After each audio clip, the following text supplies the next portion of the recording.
Sindhi media पारां ऐलानियल सकाफ़ती ॾियारे जे सिलसिले में ख़बरों जे झंग झर में सकाफ़ती रंग निखरी पिया। ॻोठ फैज़मम हंगोरजो में सिंधी मीडिया जे सॾ ते मच कचहरी थी गुज़री, जंहिंमें सकाफ़त जा सवे रंग सजाया विया।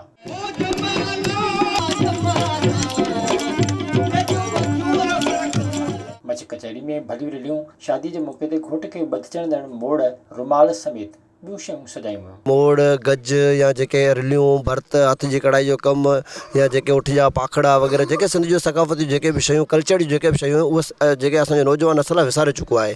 पर जॾहिं हीअ कल्चर डे असां सकाफ़ती ॾींहुं जीअं मल्हाइण शुरू कया आहिनि, पोइ नौजवान नस्ल खे ख़बर पए त असांजूं पुराणियूं शयूं जेके वही आहिनि, मेला आहिनि, मलाखड़ा आहिनि, इहे रांदियूं आहिनि, हीअ हुनर हथ जो आहे, जीअं रली आहे, मोड़ आहे, इहे शयूं जेको मीडिया हींअर खणे पियो न, इहो आउं चवंदो मीडिया वारनि खे असीं मुबारकबाद ॾियूं था जेके हिन शयुनि खे उजागर कंदा ऐं हीअ असां लाइ तमामु हिकिड़ो अॻिते हली वॾो माना फ़ाइदेमंद ॻाल्हियूं साबित थींदियूं। हर ॻोठ, हर शहर, हर बस्ती में इहे प्रोग्राम थियणु खपनि। मच कचहरी सदारत कंदे तालीमी माहिर उस्ताद मोहम्मद जुमन गजो आयल माण्हुनि खे ख़िताब कंदे चयो त मच कचहरियूं सिंध जी अहम सकाफ़त आहिनि। कचहरी में इमाम बख्श मंगरियो, मोहम्मद शरीफ गजो, बजल महर ऐं ॿियनि गुजरातूं ॾिनियूं ऐं सलीम बोज़ार सकाफ़ती धुनूं पेश करे वेठरनि खे झुमाए छॾियो।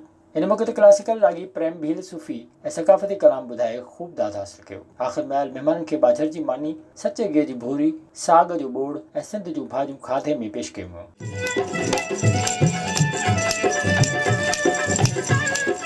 विज़िट कयो अवामी आवाज़ मीडिया ग्रुप जी वेबसाइट awamiawaz.pk